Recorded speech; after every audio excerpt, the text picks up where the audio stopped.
Hello students, welcome again. Today we are going to start chapter number 2 polynomials for class 10 students. Polynomials कोई नया word नहीं है हमारे लिए, अपनी प्रीवियस क्लासेस में हम इसको पढ़ चुके हैं.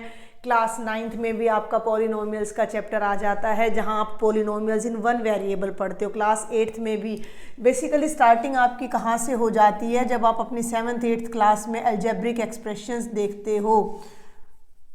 तो वो अलजेब्रिक एक्सप्रेशन में तो क्या हो जाता है कि we use different types of variables. मैंने ये लिख दिया कि x प्लस 2y, तो इसमें x भी है और y भी है. 3y प्लस 9z माइनस 4, तो इसमें y है z है. तो ये दो वेरिएबल के एक्सप्रेशंस हैं, तो ये अलजेब्रिक एक्सप्रेशंस हो जाते हैं. हम पॉलिनोमियल्स इन वन वेरिएबल अब पढ़ने जा रहे हैं. ठीक है, हमारा जो टॉपिक चल रहा है 9th क्लास से वो है भाई polynomials in one variable, only in one variable. Polynomials, poly means होता है बहुत सारी, कई, मैनी. नोमियल्स यहाँ आप टर्म्स से एसोसिएट कर सकते हो. जिस अलजेब्रिक एक्सप्रेशन में वन या वन से ज़्यादा अलजेब्रिक एक्सप्रेशन में एटलीस्ट एक टर्म तो आपको मिलने वाली ही है. तो 1 2 3 4 5 टर्म्स जहाँ होती हैं वो पॉलिनोमियल हो जाता है. बट ये ध्यान रखना है कि अब हमने केवल एक सिंगल वेरिएबल लेना है, या तो पूरा पॉलिनोमियल x में होगा, या पूरा y में होगा, या z में होगा, या t में होगा, या u में होगा, वट एवर इट इज़. ठीक है, इसके अलावा हमने 9th क्लास में देखा था कि पॉलिनोमियल्स की डिग्री क्या है.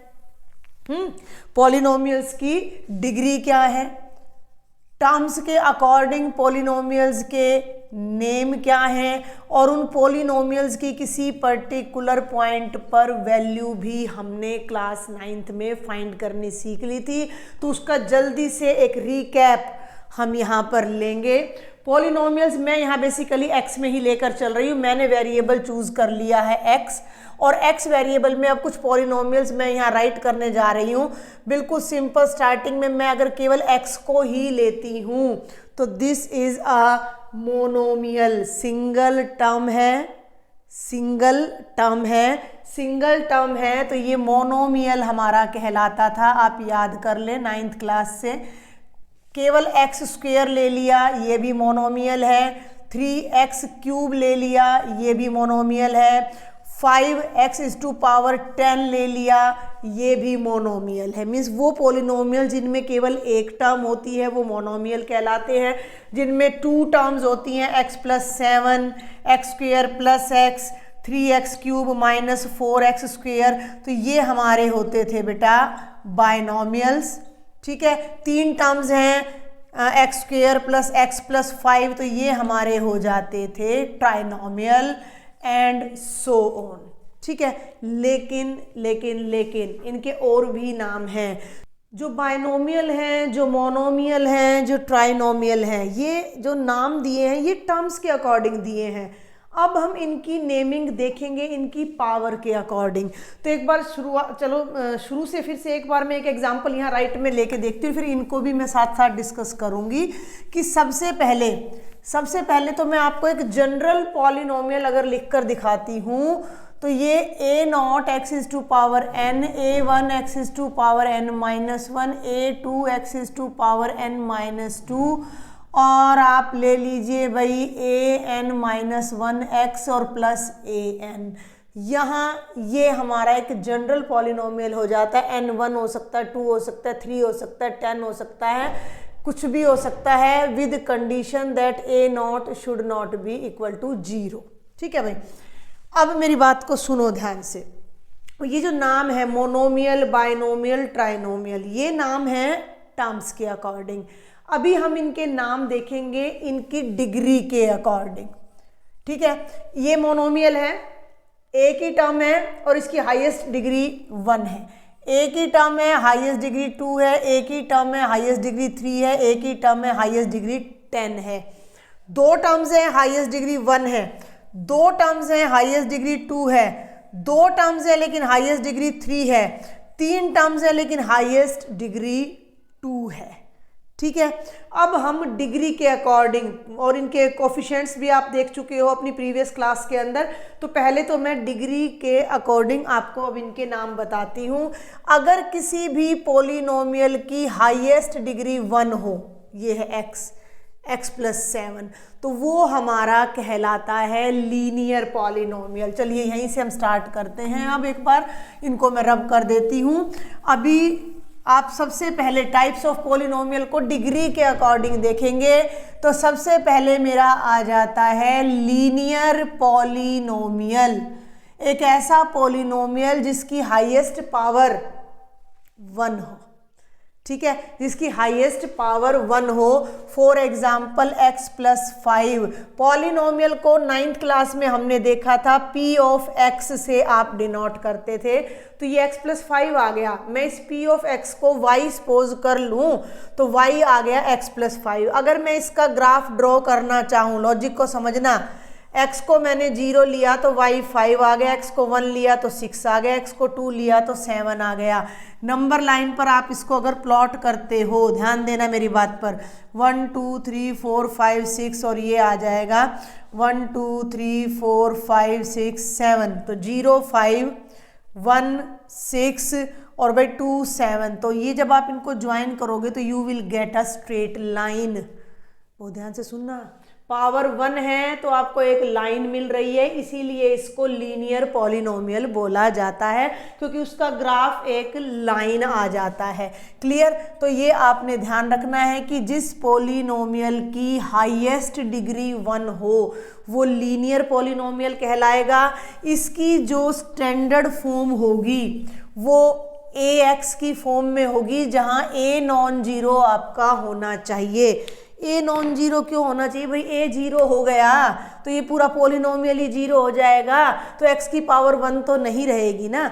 और इसको आप ax प्लस b की फॉर्म में भी आप राइट कर सकते हो। यहाँ पर हमारा b 0 है, एक्चुअल में जनरल फॉर्म इसकी ये हो जाती है ax plus b where a is non zero. दूसरा हमारा आ जाता है बेटा क्वाड्रेटिक पॉलिनोमियल। क्वाड्रेटिक पॉलिनोमियल में हाईएस्ट पावर 2 होगी हमारी। 2 पावर वाली टर्म नॉन जीरो होनी बहुत ज़रूरी है। फॉर एग्जाम्पल मैं ले लेती हूँ 2x² plus 5x plus 7, 3 term है तो ये ट्राइनोमियल है, लेकिन इसकी हाईएस्ट डिग्री 2 है, इसलिए ये एक क्वाड्रेटिक पॉलिनोमियल कहलाएगा। क्लियर? मतलब क्या होती है इसकी standard form? ax² plus bx plus c, जहाँ a का नॉन जीरो होना बहुत ज़रूरी है, क्योंकि अगर a 0 हो गया तो ये पूरी टर्म 0 हो जाएगी और फिर हाईएस्ट पावर 2 नहीं रह जाएगी, 1 रह जाएगी। क्लियर है? फिर ये क्वाड्रेटिक पॉलिनोमियल नहीं कहलाएगा, ये नॉन जीरो होना चाहिए। देखो मेरी बात सुनो, 2x² प्लस 5x ले लिया तो भी क्वाड्रेटिक है, 2x² प्लस 7 ले लिया तो भी क्वाड्रेटिक है, और केवल 2x² ले लिया तो भी क्वाड्रेटिक है। अब ये मोनोमियल है, ये बायनोमियल है, ये बायनोमियल है, ये ट्राइनोमियल है। 3 टर्म्स भी हो सकती हैं, 2 भी हो सकती हैं, और 1 टर्म भी हो सकती है जो कि हाईएस्ट पावर वाली होनी चाहिए। तो किसी भी पॉलिनोमियल की डिग्री अगर n है, अब मैं यहाँ आ रही हूँ, मैंने इसके बारे में आपको कुछ नहीं बताया था, ये मैंने एक जनरल पॉलिनोमियल लिख दिया था। अब मैं इसको लिखूंगी, this is a polynomial, this is a polynomial of degree n। समझ में आ रही है बात? डिग्री क्या होती है? किसी भी पॉलिनोमियल की जो हाईएस्ट पावर है वो डिग्री होती है, और वो वाली टर्म, उस टर्म का जो कोफिशिएंट है वो ऑलवेज क्या होना चाहिए? Non zero. तो लीनियर पॉलिनोमियल में x वाली टर्म का coefficient non zero, quadratic polynomial में x² वाली टर्म का कोफिशिएंट नॉन जीरो, और तीसरा आपका आ जाता है क्यूबिक पॉलिनोमियल। अभी तो बस इतना ही, तीन ही पावर तक आपका चलेगा 10th स्टैंडर्ड में। क्यूबिक पॉलिनोमियल एक ऐसा पॉलिनोमियल जिसकी हाईएस्ट पावर, हाईएस्ट डिग्री 3 हो। इन जनरल अगर मैं लिखूं तो भाई ax³ plus b x square plus c x plus d, जहाँ ए का नॉन जीरो होना बहुत ज़रूरी है। जैसे for example x cube minus 4x square plus 5x plus 6, 4 term है, हाईएस्ट डिग्री 3 है तो क्यूबिक है। हो सकता है एक टर्म इसमें से 6 ना हो सकता है इसमें केवल 2 ही टर्म हो सकता है इसमें केवल एक सिंगल टर्म हो। समझ में आ रही बात? मेन आपने डिग्री पे फोकस करना है। जिस पॉलिनोमियल की हाईएस्ट डिग्री 3 है वो क्यूबिक पॉलिनोमियल कहलाता है, जिस पॉलिनोमियल की हाईएस्ट डिग्री 2 है वो क्वाड्रेटिक पॉलिनोमियल कहलाता है, जिसकी हाईएस्ट डिग्री 1 है वो लीनियर पॉलिनोमियल कहलाता है। और उनकी जो हाईएस्ट डिग्री वाली टर्म्स हैं उनके कोफिशिएंट का नॉन जीरो होना मैंडेटरी है, कंपल्सरी है, बहुत ज़रूरी है। ठीक है, समझ आ रही है बात? तो ये थे 3 टाइप के हमारे पॉलिनोमियल्स। अब हम इन पॉलिनोमियल्स की वैल्यूज़ और जीरोज़ को डिस्कस करेंगे, जो कि ऑलरेडी 9th में भी हम कर चुके हैं। हमारा नेक्स्ट टॉपिक रहेगा values and zeros of a polynomial, जो कि हम 9th स्टैंडर्ड में पढ़ चुके हैं। इसके बाद हमारी 10th क्लास स्टार्ट होगी, geometrical meaning of the zeros of a polynomial. तो जल्दी से इसको और देखते हैं। एक हमने लीनियर पॉलिनोमियल ले लिया, मान लो मैंने लीनियर पॉलिनोमियल ले लिया px = 3x + 7। ठीक है, अब यहाँ जैसे जैसे x डिफर करेगा, जैसे जैसे x चेंज होगा वैसे वैसे ये पॉलिनोमियल भी चेंज होगा। मान लीजिए मैंने x के प्लेस पर 1 रखा तो मेरी जो वैल्यू है 1 पे वो कितनी आएगी, 3 × 1 + 7 यानी 10 आ जाएगी। मैंने x के प्लेस पर 2 रखा तो मेरे पॉलिनोमियल की वैल्यू 3 × 2 + 7, 3 × 2 = 6 और 7 13 आ जाएगा। x को अगर मैं 0 रखती हूँ तो मेरे पॉलिनोमियल की वैल्यू 3 × 0 0 + 7 यानी 7 आ जाएगी। तो अलग अलग x के लिए पॉलिनोमियल की अलग अलग वैल्यूज आ रही हैं, तो दीज आर कॉल्ड वैल्यूज। एक पॉलिनोमियल की इनफाइनाइट वैल्यूज हो सकती है क्योंकि x एक रियल नंबर है, या जितने भी रियल नंबर्स आप पुट करोगे कॉरस्पॉन्डिंगली उतनी ही px की वैल्यूज आपको मिलती चली जाएंगी। समझ में आ रही है मेरी बात? लेकिन what about the zero of a polynomial? कई बच्चों को ये कॉन्सेप्ट क्लियर नहीं होता, वो सोचते हैं कि ये जो जीरो यहाँ रखा है इसी की बात चल रही है, तो ऐसा कुछ भी नहीं है, ऐसा कुछ भी नहीं है। x की एक ऐसी पर्टिकुलर वैल्यू जो इस पॉलिनोमियल को जीरो बना दे। एक छोटा सा एग्जांपल ले लेते हैं। मान लीजिए आपके पास x रुपीज़ हैं, क्लियर, और आपके पास और आपके भाई के पास आपसे 5 रुपीज़ कम है, तो उसके लिए क्या एक्सप्रेशन यूज़ करोगे, x - 5। तो ये मेरे पास एक एल्जेब्रिक एक्सप्रेशन आ गया x - 5। Got it? आ रही है बात यहाँ तक समझ में? अब अगर यहाँ पर मैं 10 रुपीज़, मान लो, अब हम इसको वैल्यूज देते हुए चलते हैं। मान लीजिए आपके पास है 10 रुपीज़, तो आपके ब्रदर के पास आपसे 5 लेस है। आपके पास है 9 रुपीज़ तो ब्रदर के पास 4 है। आपके पास है 8 तो ब्रदर के पास 3 है। आपके पास है 7 तो उसके पास 2 रुपीज़ हैं। आपके पास है 6 तो उसके पास 1 रुपी है। और आपके पास है 5 तो उसके पास 0 रुपीज़ रह जाएंगे। जब आपके पास 5 रुपीज़ हैं और ब्रदर के 0 हो गए हैं, तो ये जो वैल्यू है, जो यहाँ 5 रख रहे हैं हम, P5, जिसको रखने पर ये पूरा पॉलिनोमियल की वैल्यू 0 बन गई, ये जो वैल्यू है this is called zero of the polynomial Px। x की वो सर्टेन वैल्यू जो किसी पॉलिनोमियल में रखने के बाद कंप्लीट पॉलिनोमियल फिनिश हो जाए, 0 बन जाए, तो वो जो वैल्यू हमने पुट की थी x की, that certain value is called the zero of the polynomial. जो उसको 0 बना दे, जो पॉलिनोमियल को 0 बना दे, वो वैल्यू उसका 0 कहलाएगी। तो अब यहाँ पर अगर मैं, आप ध्यान करें, अगर मैं यहाँ x की जगह -7/3 रख दूँ, ध्यान देना इसमें, ये तो मैं आइडिया लगा रही हूँ, फिर मैं बताऊंगी ये तरीका हम 9th में कर चुके हैं। मैं बार बार इस बात पे फोकस कर रही हूँ, माइनस बिल्कुल नया कुछ भी नहीं बता रही हूँ मैं आपको। तो +7, 3 से 3 कैंसिल हो गया, -7 + 7 0 आ गया। तो जैसे ही मैंने यहाँ -7/3 रखा तो मेरा पूरा पॉलिनोमियल 0 बन गया। तो x की जो वैल्यू -7/3 थी, that is called zero of the polynomial px, और वो यहीं से निकल के आ रही है, इसके कोफिशिएंट से ही निकल के आ रही है। आपको 9th में याद हो तो जीरो निकालने के लिए आप क्या करते थे, आप इसको इक्वल टू जीरो कर देते थे, 3x इज इक्वल टू -7 और x की वैल्यू आ जाती थी -7/3। यानी कि अगर मेरा कोई linear polynomial ax plus b है तो जो वैल्यू उसको जीरो बनाएगी वो -b/a होगी। अब एक बात का और ध्यान रखना है कि लीनियर पॉलिनोमियल के लिए केवल और केवल एक वैल्यू ऐसी मिलेगी जो उस पूरे पॉलिनोमियल को जीरो बनाएगी। तो लीनियर पॉलिनोमियल का केवल और केवल एक जीरो आएगा, यानी एक ऐसी वैल्यू आएगी जो उसको जीरो तक पहुंचा देगी। क्लियर?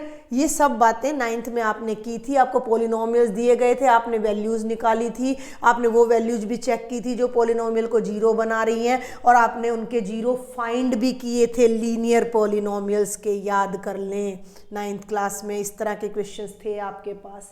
ठीक है, तो कोई सर्टेन वैल्यू जो गिवन पॉलिनोमियल को जीरो बना दे वो उसका जीरो कहलाती है। अब एक बात यहाँ आपने माइंड में रखनी है कि जो लीनियर पॉलिनोमियल है उसको जीरो बनाने वाली केवल एक सिंगल वैल्यू होती है। अब मैं क्वाड्रेटिक पॉलिनोमियल पर आती हूँ। अब हम क्वाड्रेटिक पॉलिनोमियल के जीरोज को डिस्कस करते हैं। सपोज कर लीजिए ये कोई पॉलिनोमियल है मेरे पास, x² plus 3x plus 4x plus 3 ले लीजिए, x² प्लस 4x प्लस 3।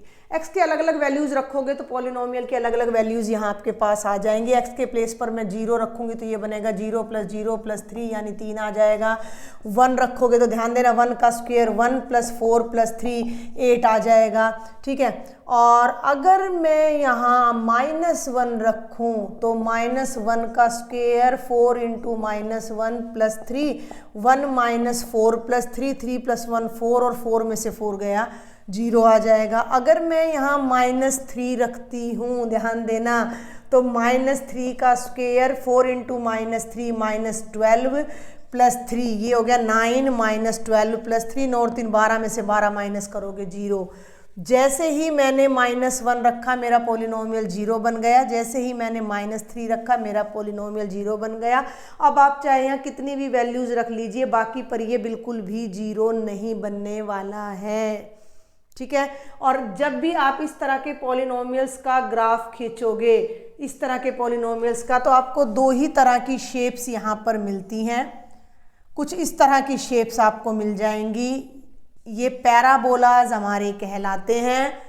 समझ में आ रही है बात? और ये जरूरी नहीं जैसे मैंने बनाया यही शेप बने, ये कुछ ऐसे भी हो सकता है। और ये वाला कुछ ऐसे भी हो सकता है। क्लियर है?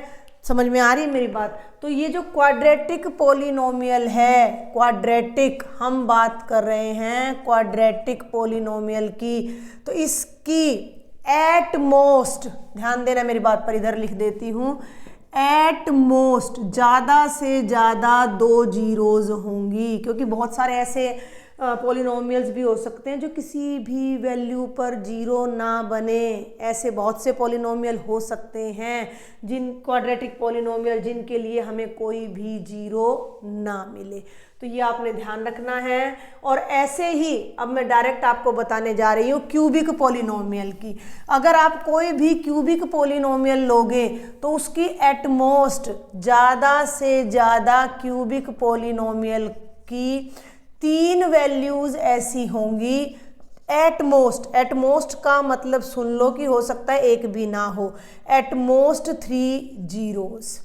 तो यहाँ एक छोटा सा कंक्लूजन निकल के क्या आता है कि कोई भी जो हमारा पॉलिनोमियल है, any polynomial of degree n has at most n zeros. ठीक है, 1 डिग्री का पॉलिनोमियल है तो उसकी ज़्यादा से ज़्यादा एक ही वैल्यू होगी जो उसे 0 बनाएगी। 2 डिग्री है तो 2 वैल्यूज उसको 0 बनाएंगी। 3 डिग्री है तो 3 वैल्यूज उसको 0 बनाएंगी। तो ये तो था सारा हमारा रिकैप 9th क्लास तक का। अब हम अपने 10th के टॉपिक पर फोकस करते हैं। अब 10th क्लास में जो टॉपिक हमें दिया गया है that is geometrical meaning of the zeros of the polynomial. जो पॉलिनोमियल की जीरोज आप फाइंड कर रहे हो ज्योमेट्रिकली क्या मतलब है, तो मैं आपको लीनियर पॉलिनोमियल की हेल्प से आपको समझाऊंगी। क्वाड्रेटिक और cubic is not the part of your syllabus, उनका जो ग्राफ है, ठीक है ना, तो आप लीनियर से समझेंगे, फिर उसी को हम क्वाड्रेटिक और क्यूबिक पर जनरलाइज करके अपना रिजल्ट देखेंगे। तो मान लीजिए कोई पॉलिनोमियल आपको दे दिया है px इज इक्वल टू, कोई इजी सा ले लेते हैं, x-5 ही ले लेते हैं, वो जो अभी हमने लिया है, और मैं इसके लिए एक टेबल बना देती हूँ ताकि हम इसका ग्राफ ड्रॉ कर सकें। क्लियर? तो I will try to take some positive values. मान लो 4 से शुरू करें, x को 4 लिया तो y-1, यहाँ 5 लिया तो ये 0 आ जाता है, यहाँ 6 लोगे तो 1 आएगा, 7 लोगे तो 2 आएगा, 8 लोगे तो 3 आएगा।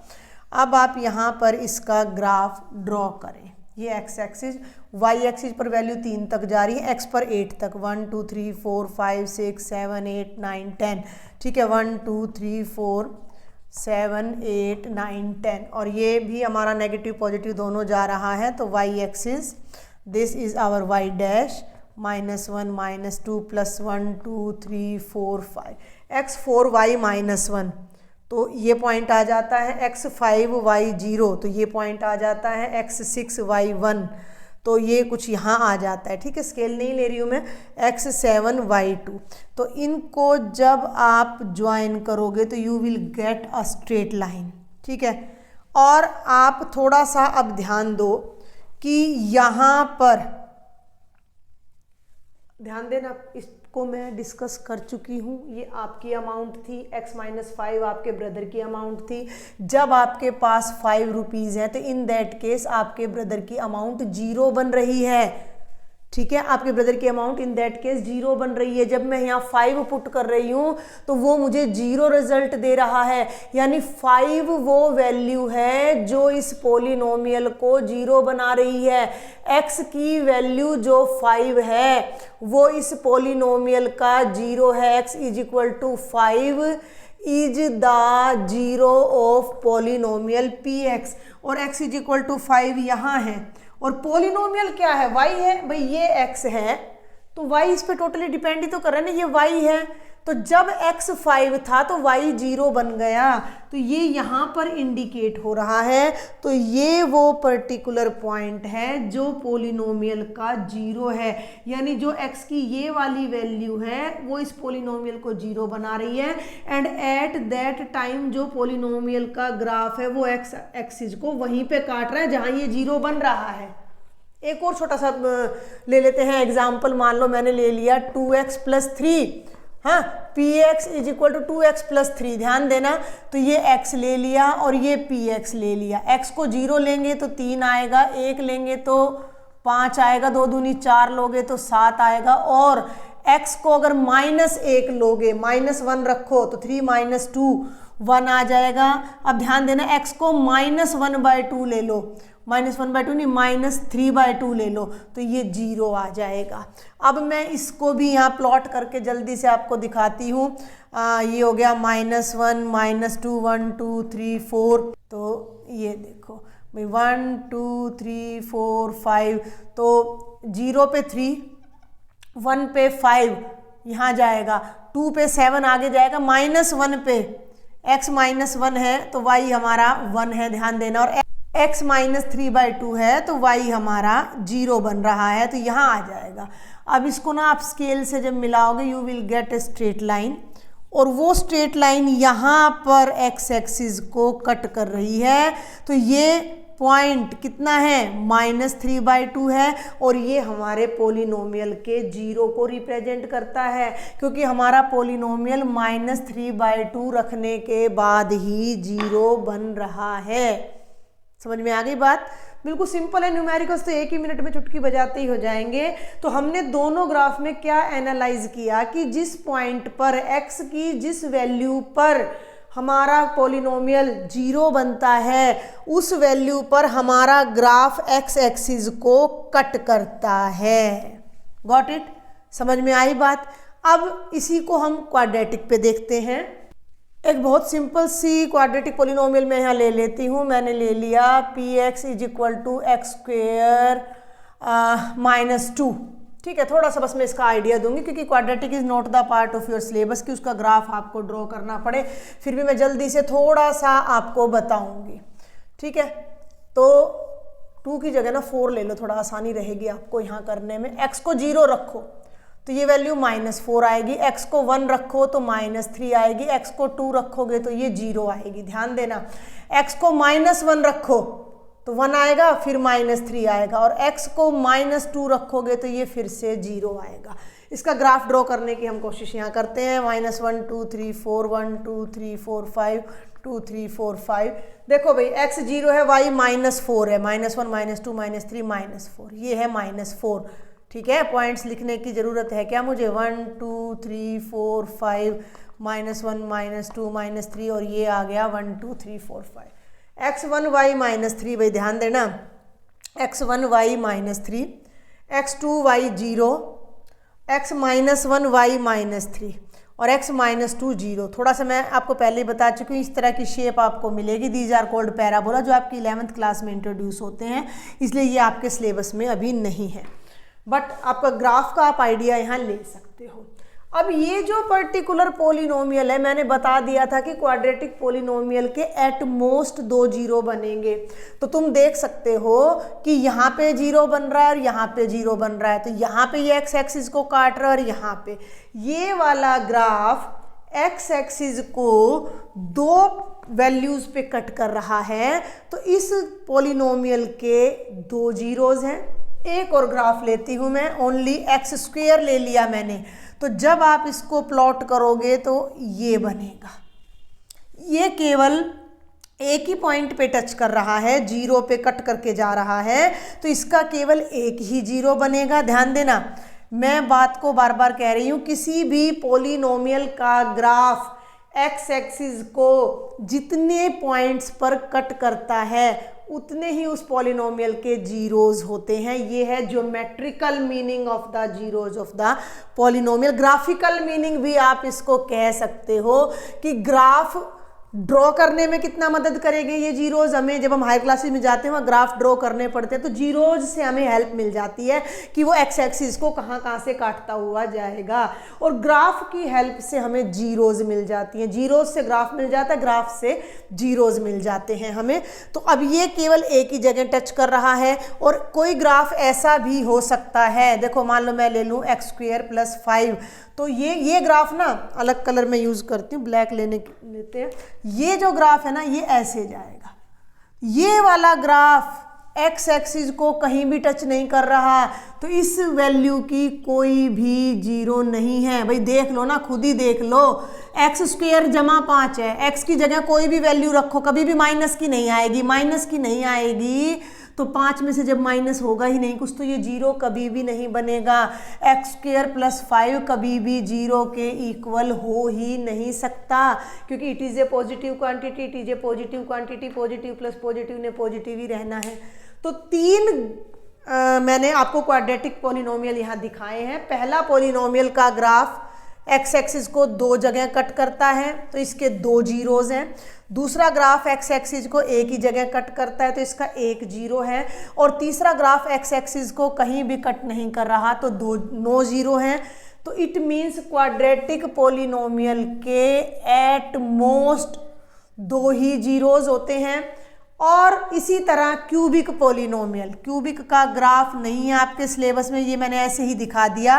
तो ये 3 जगह कट कर रहा है, तो 3 जीरोज आपके आ जाएंगे। पूरे चैप्टर का, पूरी इस कहानी का अब तक का जो निचोड़ है, जो आपका इसका समरी है, वो क्या बनती है कि मेन है हमें किसी पोलिनोमियल की जीरो के ज्योमेट्रिकल मीनिंग को समझना है। किसी भी पोलिनोमियल का जब हम ग्राफ ड्रॉ करते हैं और वो ग्राफ एक्स एक्सिस को जितनी जगह टच करता है या कट करता हुआ जाता है, उतने ही उस पॉलिनोमियल के जीरोज बनते हैं। अगर वो एक्स एक्सिस को कहीं भी टच नहीं कर रहा, कट नहीं कर रहा, तो उस पर्टिकुलर पॉलिनोमियल का कोई जीरो नहीं है। एक्स की ऐसी कोई वैल्यू नहीं है जो उस पॉलिनोमियल को जीरो बना दे। तो इस पर बेस्ड हमारा एक बहुत छोटा सा एग्जाम्पल है और एक बहुत छोटा सा क्वेश्चन एक्सरसाइज का है, उनको देख लेते हैं जल्दी से। बहुत ही सिंपल सा है हमारा एग्जाम्पल नंबर 1। ये कहता है कि all these are the graphs of polynomial p x, find the number of zeros of p x. ठीक है, क्वेश्चन समझ गए? Find the number of zeros of p x. Just graph को ऑब्जर्व करना है, आपने ये देखना है कि वो पर्टिकुलर ग्राफ एक्स एक्सिस को कितने पॉइंट्स पे कट कर रहा है, उतनी ही वैल्यूज उस पोलिनोमियल को जीरो बनाएंगी और वो उस पोलिनोमियल के नंबर ऑफ जीरोज हो जाएंगे। ये ग्राफ एक्स एक्सिस को केवल एक जगह कट कर रहा है तो इसका एक जीरो होगा। सेकंड ग्राफ वही पैराबोला आ जाता है, दो जगह कट कर रहा है तो इसके 2 जीरोज होंगे। बिल्कुल सिंपल सा क्वेश्चन है। ये वाला ग्राफ एक्स एक्सिस को 3 जगह कट कर रहा है तो इसके 3 जीरोज होंगे। ये वाला ग्राफ एक्स एक्सिस को, वाई को नहीं देखना, एक्स एक्सिस को एक ही जगह कट कर रहा है तो इसका 1 जीरो होगा। दिस इज अगेन कट या टच कर रहा है, केवल एक पॉइंट कहा जाएगा तो ये भी हमारा 1 जीरो है। और ये वाला ग्राफ 1 2 3 और भाई 4 जगह कट कर रहा है तो इसके 4 जीरोज हैं। बहुत सिंपल सा एग्जाम्पल था और इतना ही सिंपल सा आपका केवल एक सिंगल क्वेश्चन है 2.1 में, उसको और सॉल्व कर लेते हैं। Exercise 2.1 has only 1 question. Again वही क्वेश्चन है, find the number of zeros of the polynomial. तो आप ये देखो, this is the graph and it is parallel to x axis. ये कहीं भी कट नहीं कर रहा है एक्स एक्सिस को, तो इसमें कोई भी जीरो नहीं होंगी, नो जीरोज। ये ग्राफ एक्स एक्सिस को केवल एक सिंगल पॉइंट पे कट कर रहा है तो इसकी 1 जीरो होगी।